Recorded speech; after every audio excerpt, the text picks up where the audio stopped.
اس کے 7 فوائد ہیں، یعنی 7 کام امر بالمعروف سے ہوتے ہیں. پانچویں امام ارشاد فرماتے ہیں ان الامر بالمعروف والنہی عن المنکر فریضۃ عظیمہ، ایک عظیم فریضہ ہے. اور کیا فرمایا؟ بہا تقام الفرائض، کہ یہ ایسا فریضہ ہے کہ اگر یہ نہ ہو تو واجبات ادا نہیں ہوتے. اگر واجبات اور فرائض ادا ہو رہے ہیں تو اسی کے صدقے سے ہو رہے ہیں. بہا تقام الفرائض. اور دوسرا فرماتے ہیں تحل المقاصد، اگر رزق و روزی حلال میسر ہوتی ہے، روزی میں حلیت اور مشروعیت آتی ہے تو امر بالمعروف اور نہی عن المنکر سے آتی ہے. کتنے کام ہو گئے؟ 2. تحل. تیسرا فرماتے ہیں ترد المظالم، امر بالمعروف کے ذریعے سے انسان دوسروں سے اپنا حق لیتا ہے. سبحان اللہ، سبحان، یعنی اگر اپنا حق لینا ہے تو امر بالمعروف کے ذریعے ملتا ہے. اور پھر میں تؤمر الارض، اگر زمینیں آباد کرنی ہے تو امر بالمعروف کیجیے. زمین بھی اگر آباد ہوتی ہے تو امر بالمعروف سے ہوتی ہے. اور پھر فرمایا ینتصف بہ الاعداء، اگر دشمن سے انتقام لینا ہے تو وہ بھی امر بالمعروف کے ذریعے سے ہوتا ہے. آخر میں فرماتے ہیں یستقیم الامر، اور اگر دین کے امور کو قائم اور دوام عطا کرنا چاہتے ہیں تو وہ بھی امر بالمعروف کے ذریعے ہوتا ہے. اور پھر فرماتے ہیں کہ تأمن المذاہب، اگر راستوں میں امن چاہتے ہیں تو یہ بھی امر بالمعروف کے ذریعے ہوتا ہے. اگر آپ روٹس پر امن و امان کی کیفیت چاہتے ہیں تو یہ بھی امر بالمعروف کے ذریعے ہے، نہی عن المنکر کے ذریعے. آپ کہیں گے یہ کیسے ہے؟ یہاں تو پولیس کھڑی ہے، یہاں تو کیمرے لگے ہیں، لوگ اتنے اللہ سے نہیں ڈرتے اتنے کیمرے سے ڈرتے ہیں. اسی لیے حضرت موسیٰ علیہ السلام پر اللہ نے وحی کی تھی، کہا اے موسیٰ، توجہ رہے، اے موسیٰ مجھ اللہ کی ویلیو ایک ممیز بچے سے بھی کم تر ہوگی. ممیز بچہ کیا ہوتا ہے؟ جیسے اچھے برے کی، کیا اس سے بھی گر گئی ہے؟ کہا کیسے؟ کہا لوگ جب ایک ممیز بچہ ہو، چھوٹا سا ہو، اس کے سامنے گناہ کرنے سے ہچکچاتے ہیں، نہیں کرتے کہ کہیں یہ دیکھ کر کسی کو بتا نہ دے. اور انہیں یہ بھی یقین ہے کہ ہمارا خدا ہر وقت دیکھ رہا ہے. اس کا مطلب یہ ہے کہ پھر مجھے اللہ پر اتنا یقین نہیں جتنا ممیز بچے پر ہے. جس پر یقین ہے اس کی ویلیو زیادہ. تأمن المذاہب، یعنی کہ مذاہب مذہب کی جمع نہیں ہے، یہاں ہے ایاب و ذہاب. جانے کو عربی میں کہتے ہیں ذہاب. اور یہ جو راستے پرامن ہیں، یہ پرامن ہیں امر بالمعروف کے ذریعے سے. اب اس کی مثال سنیے، حج افضل ہے یا عمرہ؟ حج. امام حسین علیہ السلام کیا کرنے جا رہے تھے؟ حج. تو کس کو پسند فرمایا؟ عمرے کو. کس کی خاطر؟ اور امر بالمعروف کے پیچھے کیا تھا؟ کہ لوگ اسلحہ لے کر اپنے احرام میں آئے ہوئے تھے. سید الشہداء نے کیا فرمایا؟ اور جہاں خون خرابہ ہوتا ہے وہاں امن نہیں ہوتا. تو سید الشہداء نے خون خرابے سے بچانے کے لیے، تقدس کعبہ کے لیے، حرم خدا کے لیے، اور امن و امان کی کیفیت کو پیدا کرنے کے لیے حج کو عمرے میں بدلا. حج کا ثواب بولیے زیادہ، عمرے کا ثواب کم. چاہیے تو اگر ہم وہاں گئے ہوئے ہوں، کسی کا پیچھے سے کوئی فوت ہو جائے نا، تھوڑی دیر رو کر کہتا ہے یار اب تو آئے ہوئے جو ہیں اتنا خرچ کیا ہے تو خیر ہے، وہ جانے والے نے تو واپس آنا نہیں ہے، لہذا میں حج تو اپنا پورا کر کے جاؤں، بالفاظ دیگر میں اپنا ثواب تو سارا لے کر جاؤں. لیکن یہاں امر بالمعروف کر رہے ہیں حسین ابن علی. کس کے لیے کر رہے ہیں؟ امن و امان کی کیفیت کو پیدا کرنے کے لیے، ظلم اور بربریت کو ختم کرنے کے لیے. تو گویا جس کا ثواب زیادہ تھا اسے چھوڑ دیا، جس کا ثواب کم تھا اسے اپنا لیا. اب توجہ سے جملہ سنیے گا، توجہ رکھیے گا. زیادہ ثواب کو چھوڑنا امن و امان کے لیے، ابھی تک نہیں پہنچا، امن و امان کی خاطر زیادہ ثواب کو چھوڑنا یہ حسینیت ہے. امن و امان کی کیفیت کے لیے زیادہ ثواب کو چھوڑنا حسینیت ہے. اور زیادہ ثواب کے لیے بدامنی کو پھیلانا. زیادہ ثواب کے لیے بدامنی کو پھیلانا یہ یزیدیت ہے. یہ جو کرتے ہیں مجالس میں آ کر بلاسٹ. ایک دفعہ کسی کو کسی نے مٹیریل باندھا وہ تو چلا گیا, اڑ گیا. اگلے دن خواب میں آیا اپنے استاد صاحب کو, اس نے دیکھا یہ تو جہنم میں ہے. اس نے کہا ہم نے تو آپ کو مٹیریل دیا تھا جنت تک کے لیے. سمجھ رہے ہیں نا؟ تو آپ وہاں کیا لے رہے ہیں؟ کہا آپ نے اتفاق سے وہ اتنا زیادہ لگا دیا ہے کہ ہم جنت سے کراس کر کے وہاں چلے گئے. کس کے لیے؟ ثواب کی خاطر. لہذا یہ بات یاد رکھیے, امر بالمعروف, سید الشہداء نے امن و امان کی خاطر زیادہ ثواب کو ترک کر دیا. یہی حسینیت ہے. اب آ جائیے جہاں ابو سمامہ سیداوی, امام نے وہ نماز جس نے یاد دلائی ہے, امام نے فرمایا تو حفاظت کر. ہم یہاں ہوتے تو کیا کہتے, آقا کسی اور کو لگا دیجئے گا. ہماری زندگی کی آخری حسرت ہے کہ ہم آپ کے پیچھے, چونکہ ہم سمیٹتے ہیں ثواب, ہم سمیٹتے ہیں ثواب. لیکن مجھے بتائیے اب یہاں دو جملے ہیں, ایک طرف ہے عادت, ایک طرف ہے امامت. اب امر بالمعروف کیا کہتا ہے؟ عادت کو اپنایا جائے. تو کربلا یہی درس دیتی ہے. کربلا کہتی ہے کہ عادت کو چھوڑ دو, جب حکم امام آ جائے سمجھو یہی شریعت ہے. اب امام نے کہا حفاظت کرو, اور اگر یہ چوری چوری بھی کہے, امام نے نماز شروع کر دی میں پیچھے کھڑا ہو جاؤں, بجائے ثواب کے اسے گناہ ملے گا. کیوں؟ وہ تو کہے گا بھائی میں تو نماز پڑھ رہا ہوں, اللہ اکبر کر رہا ہوں, لیکن اسے پتا ہے کہ یہ ساری عبادات تب صحیح ہوتی ہیں کہ جب حجت خدا کی اجازت ہو. نعرہ تکبیر, نعرہ رسالت, نعرہ حیدری. یہ تب سب کچھ جائز ہے کہ جب حجت خدا کی, بولیے, اجازت ہو. یہاں دیکھیے کہ جو آج کل کے ماڈرن لوگ ہیں نا, وہ بھی کہتے ہیں کربلا والوں نے کیا کارنامہ کیا. اگر ہم بھی ہوتے تو کرتے, ہم بھی ہوتے تو وہی کر دیتے. شیخ عباس قمی, شیخ عباس قمی مفاتیح الجنان جنہوں نے لکھی ہے, وہ کوئی تھوڑے قد کا آدمی نہیں ہے, تھوڑے قد کا آدمی نہیں ہے. انہوں نے بھی ایک مرتبہ ایسے کہا اپنی کتاب میں, جب اصحاب کا تذکرہ کر رہے تھے تو کہا یہ تو نماز کی حفاظت کا کام تو میں بھی کر سکتا. چنانچہ وہ رات کو سوتے ہیں, خواب میں کربلا کا منظر آتا ہے. زیارت میں ہم پڑھتے ہیں نا, لیتکم معکم فی یوم عاشورا, اے مولا کاش ہم کربلا ہوتے. میں نے کل عرض کیا تھا کہ لبیک کا مطلب کیا ہے. لبیک کا مطلب یہ ہے کہ مولا ہم آپ پر فدا ہو جاتے. لبیک کا مطلب یہ ہے کہ ہم آپ کی اطاعت میں ہیں. لبیک کا مطلب یہ ہے کہ ہم آپ کے دشمن کے ساتھ نہیں ہیں.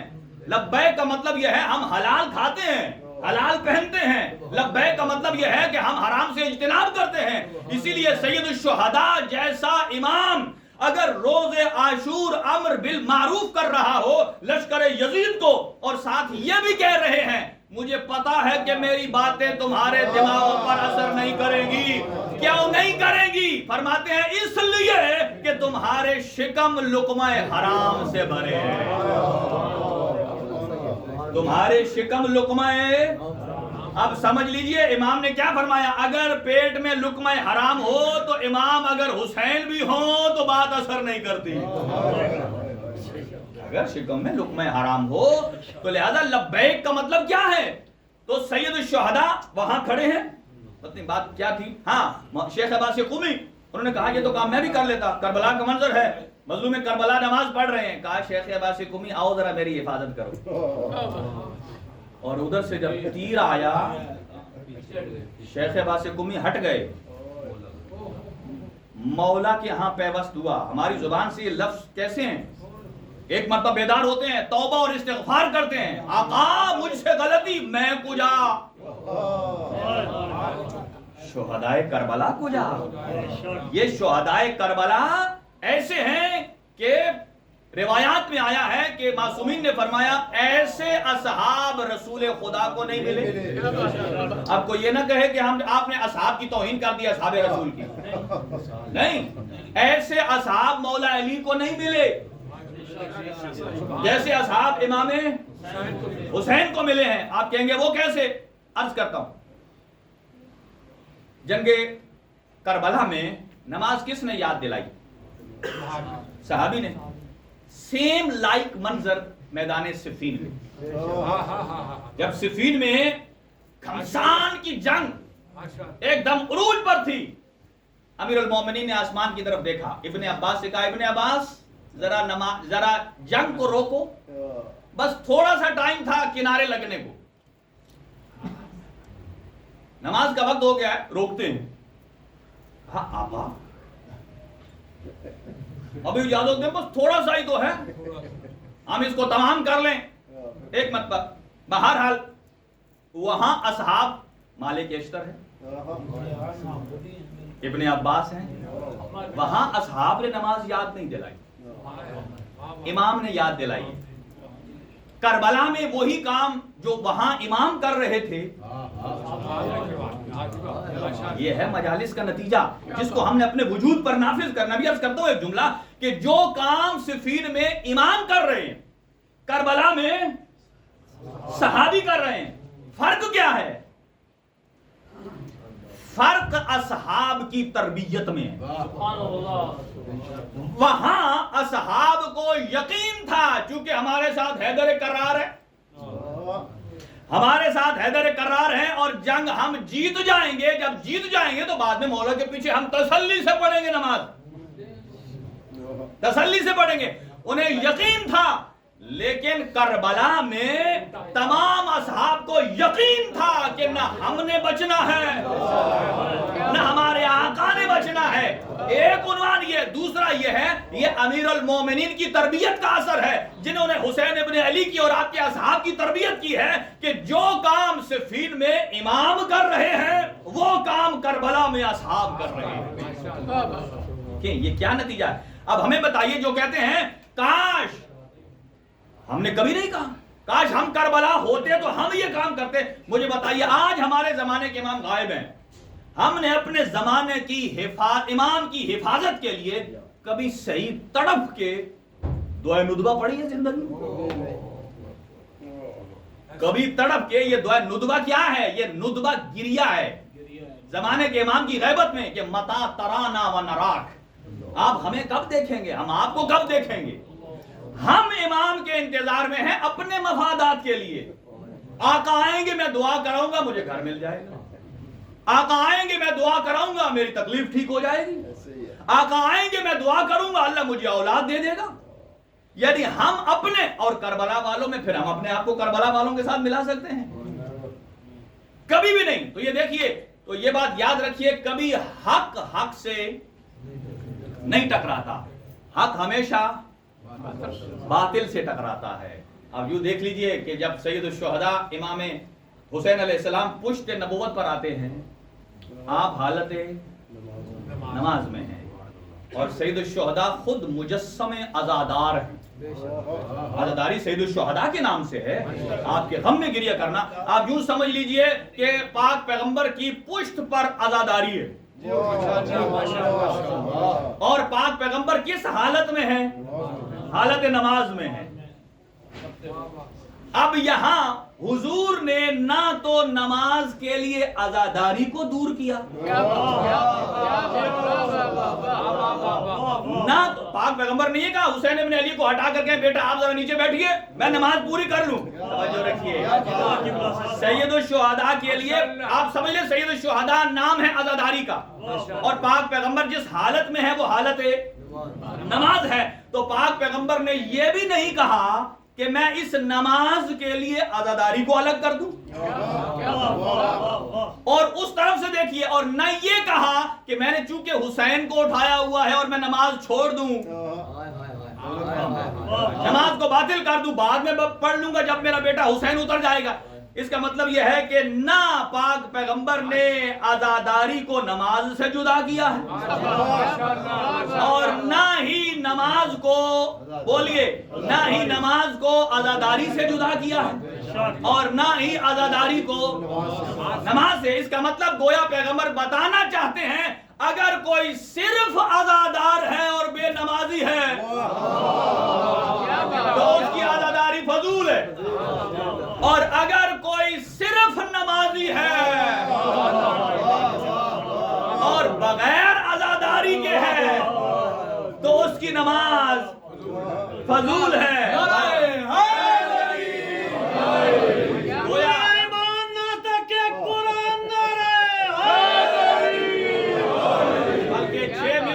سن لیجئے شاعر نے کہا سر مبارک جھکا ہوا تھا نماز سرور پڑھا رہے تھے. سر مبارک جھکا ہوا تھا نماز سرور پڑھا رہے تھے. نبی آگے صحابہ پیچھے فرض اپنا نبھا رہے تھے. نبی آگے صحابہ کبھی آگے نہیں ہوتے. نبی آگے صحابہ پیچھے فرض اپنا نبھا رہے تھے. ایسے میں گھر سے مسکراتے حسین جو آ رہے تھے پشت نبی پر بیٹھے حسین زمانے بھر کو بتا رہے تھے. توجہ رہے پشت نبی پر بیٹھے حسین زمانے بھر کو بتا رہے تھے ملے گی جنت پیے گا کوثر ملے گی جنت پیے گا کوثر. محشر میں اسی کو چین ہوگا اور نماز ہوگی قبول اسی کی جس کے دل میں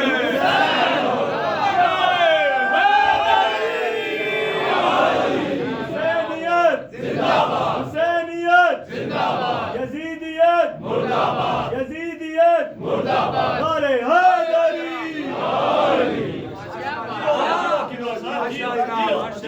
ملے گی جنت. دیکھو یہ سارے ثواب کے لیے ہی ہے نا. اگر سارا ثواب چاہیے تو یہ سارا ثواب بھی حسین کے بغیر نہیں ملتا. چلے میں کوشش کرتا ہوں. ایک اور مجھے شاعر کا کلام ذہن میں آ رہا ہے. جب پشت نبی پر بیٹھے تھے پاک پیغمبر کے حسین ابن علی تو شاعر نے کہا یوں بیٹھا ہے سجدے کا رکن بیٹھا ہو جائے.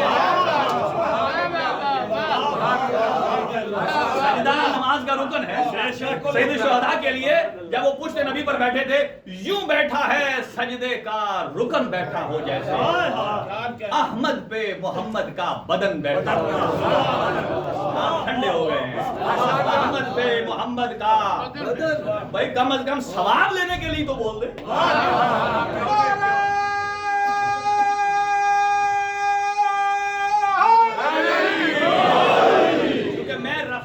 کل بھی مجھے ایک برادر نے کہا یونس نے کہا صاحب آپ کی سپیڈ بڑی تیز ہوتی ہے. میں نے کہا میں سپیڈ تیز رکھتا ہوں تاکہ مطالب زیادہ پہنچا سکوں. یوں بیٹھا ہے سجدے کا رکن بیٹھا ہو جیسے. توجہ میری طرف. یوں بیٹھا ہے سجدے کا رکن بیٹھا ہو جیسے گویا احمد پہ محمد کا بدن بیٹھا ہو. احمد پہ محمد کا بدن بیٹھا ہو جیسے تسبیح الہی میں مگن ہے.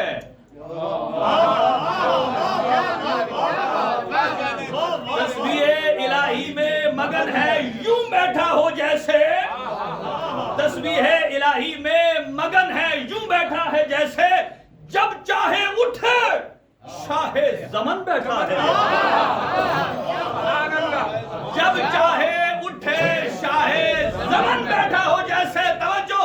جب چاہے اٹھے شاہ زمن بیٹھا ہو جیسے. شانوں میں کبھی باپ شانوں پہ کبھی باپ پشت پہ کبھی بیٹا. ہم نے تو نبوت پہ ہمیشہ امامت ہی کو دیا.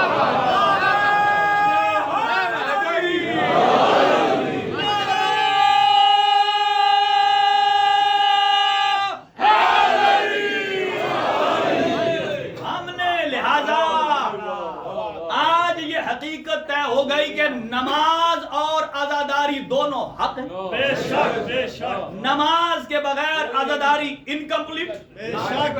عزاداری کے بغیر نماز انکمپلیٹ. اچھا ایک اور روایت عرض کرتا چلو کیونکہ آپ لینے کے موڈ میں ہیں.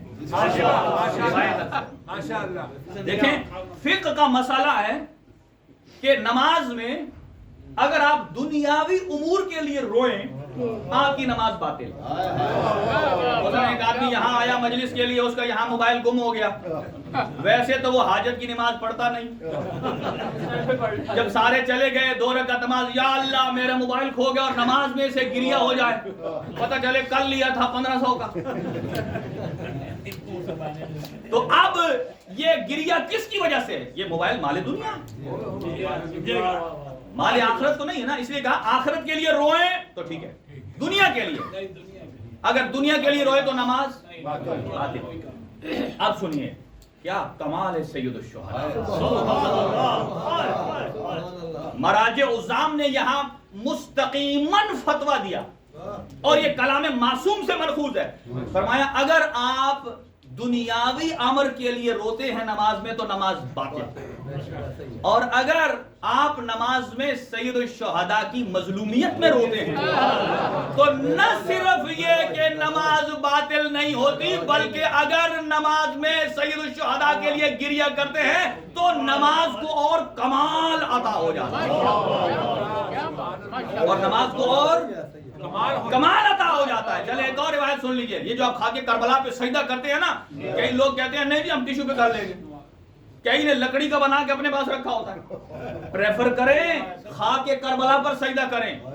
کیوں؟ چھٹے امام ارشاد فرماتے ہیں السجود علی تربت الحسین یتم الصلاۃ ان کانت ناقصۃ. یہ جو آپ نماز پڑھتے ہیں نا خاک کربلا پر اگر سجدہ کریں گے تو فرماتے ہیں کہ ہم چونکہ نماز پڑھتے ہیں ہم کامل نہیں ہیں, معصوم نہیں ہے, ہماری نماز میں نقص رہ جاتا ہے, عیب رہ جاتا ہے. چونکہ جیسے ہم نماز میں اللہ اکبر کرتے ہیں اندر سے کوئی ایسی کھڑکی کھلتی ہے, کبھی ہم بزنس کی طرف چلے جاتے ہیں, کبھی ہم ویاج کی طرف چلے جائیں گے, کبھی پلاننگ کریں گے, کسی طرف چلے جائیں گے, چونکہ ہماری نماز مکمل نہیں ہے. فرمایا السجود علی تربت الحسین, خاک کربلا پر سجدہ کرو. اس کا نتیجہ یہ ہے, چھٹے امام فرماتے ہیں یتم الصلاۃ ان کانت ناقصۃ. اگر آپ کی نماز میں کوئی کمی رہ جاتی ہے تو یہ خاک کربلا اس سے کمال عطا. حسینیت زندہ باد, حسینیت زندہ باد, یزیدیت مردہ باد, یزیدیت مردہ باد. نعرہ حیدری. اگر خاک کربلا پر سجدہ کریں گے, آپ کی نماز میں کہیں کمی رہ جائے یہ اسے اتمام کی منزل تک لے جاتی ہے. اور آج آئیے, ایام بڑے تیزی سے جا رہے ہیں. آج اصحاب کی شہادتوں میں سے حبیب کی شہادت ہے. دیکھیے ایام کتنے تیزی سے جا رہے ہیں. کل سے اہل بیت کی شہادتوں کے ایام. آج وہ حبیب کہ جس کے نام میں ہی لطافت ہے, اور جیسا اہل بیت میں امام حسین کو حضرت عباس کا سہارا تھا,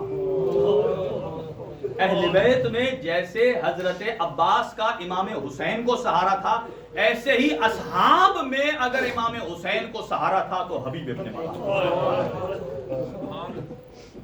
حضور کو جب لوگوں نے دیکھا, اصحاب نے, کہ وہ حبیب ابن مظاہر کو اٹھا رہے ہیں اور ان کے سر کو چوم رہے ہیں, جب کسی نے پوچھا, کہا آپ حبیب سے اتنا پیار کرتے ہیں؟ کہا میں نے ایک مرتبہ نہیں کئی مرتبہ آنکھوں سے دیکھا کہ جہاں سے میرا حسین قدم اٹھاتا ہے حبیب خاک کربلا کو, خاک قدموں کے, حسین کی قدموں کی خاک کو اٹھا کر کبھی سر میں ڈالتے ہیں, کبھی آنکھوں میں, کبھی چہرے پر ملتے ہیں. مجھے جبرائیل نے خبر دی ہے کہ یہ حبیب آپ کے بیٹے حسین پر قربان ہو جائے گا.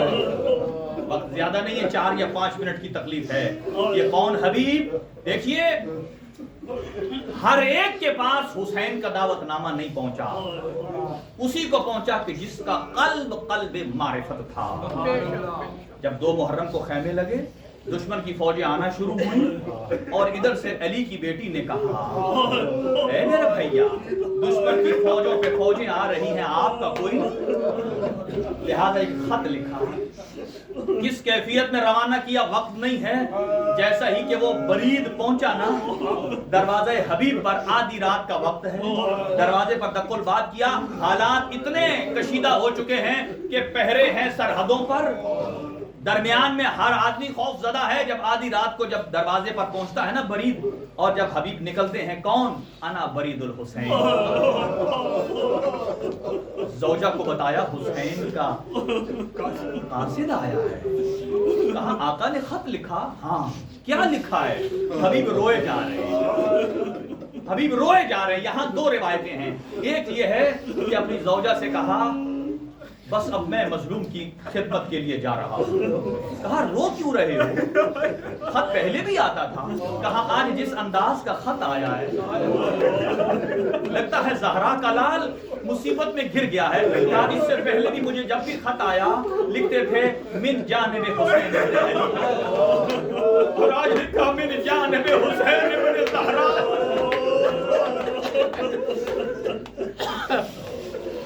ہائے فرزند زہرا تیری قربت میں قربان.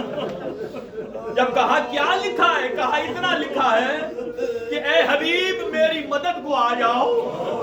اور یہ کہا میں تمہیں کبھی تکلیف نہ دیتا، میں تنہا نہیں، میرے ساتھ زینب.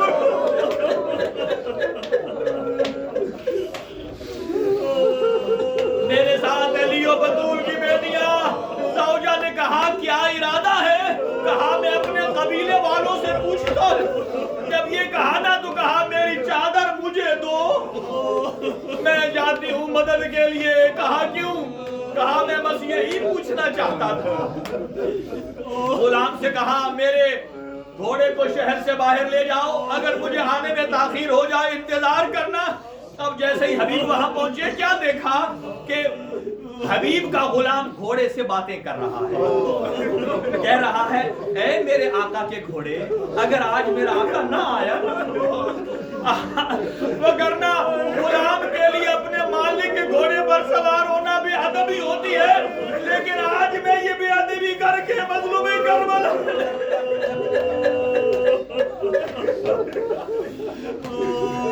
مظلوم کربلا جب یہ جملے سنے نا حبیب نے، اور ایک مرتبہ کہا اے میرے غلام میں نے یہ تیری عقیدت سن کر تجھے آزاد کر دیا.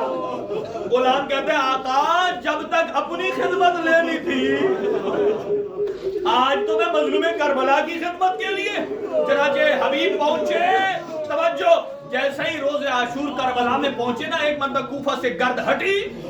مظلوم کربلا نے فرمایا عباس اکبر جاؤ میرا بھائی آ گیا. جیسے ہی حبیب آئے استقبال ہوا. حبیب نے اپنا امامہ اتار کر مظلوم کربلا کے قدموں پر رکھا. اتنے میں خیام سے بی بی زینب کبریٰ نے اکبر کو بھیجا. کہا جاؤ میرا بیٹا دیکھو یہ نئی ہلچل کیسی ہے. عباس نے کہا حضرت حبیب آ گئے. جب یہ کہا نا حبیب آ گئے تو کہا جاؤ حبیب کو کہا علی کی بیٹی تمہیں سلام کہتی. جب یہ جملے سنے حبیب غشتر کہا گئے آنکھوں سے آنسو. کہا فرزند پیغمبر مجھے اجازت دیجئے، میں علی کی بیٹی کی خیمے کی کنات کے پاس جا کر عرض ادب کر سکتا ہوں.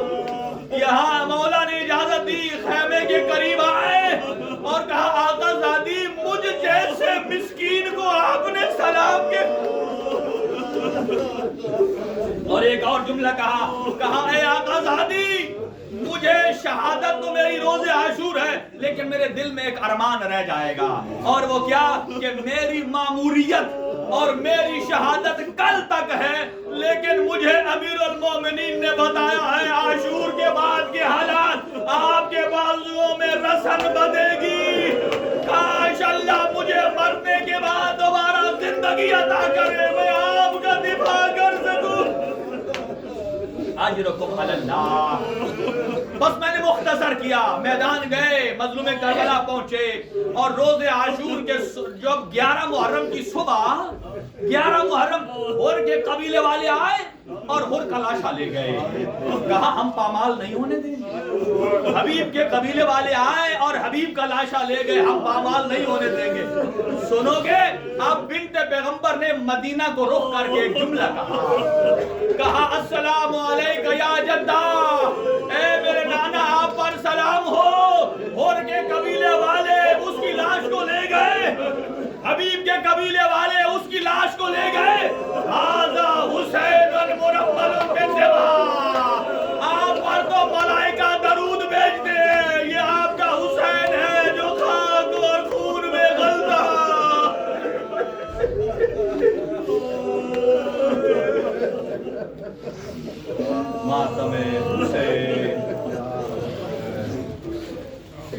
حسین